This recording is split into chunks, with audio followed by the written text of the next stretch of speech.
Dit is Platberg en Harry Smith is net aan die agterkant van Platberg geleë.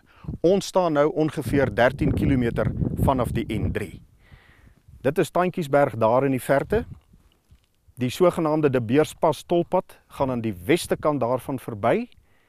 En as jy kyk daar aan die voet, sal jy die bome sien, daar is 'n keep, daar die plaas en verskeie ander plase is reeds gedurende of ongeveer 1998 uitgekoop deur SANRAL vir doeleindes van hierdie pad wat gebou moet word.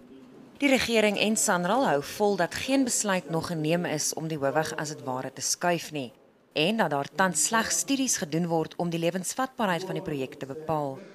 Die ministers van vervoer en openbare ondernemings en die bestuur van Transnet was ook gisteraand op die dorp om met die gemeenskap en sakelei te vergader. Al skuif net 30% van die huidige verkeer weg na die nuwe pad toe, dan gaan die dorp se inkomste tussen 700 en 900 miljoen rand per jaar verloor. En dit is deur volstasies, restaurante, hotelle, gastebedryf.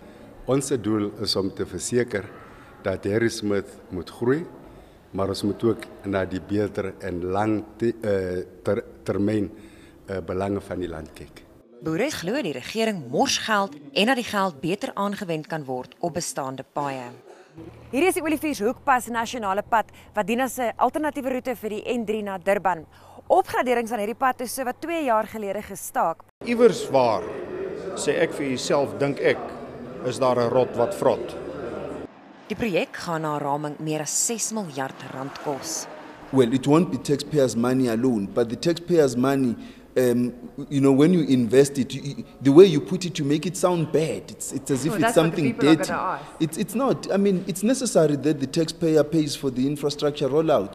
Die bou van die nuwe pad is deel van president Jacob Zuma se ontwikkelingsplan en volgens die regering sal openbare verhore in die Vrystaat, Gauteng en KwaZulu-Natal gehou word. Anina Peens, Eunice, Harry Smith.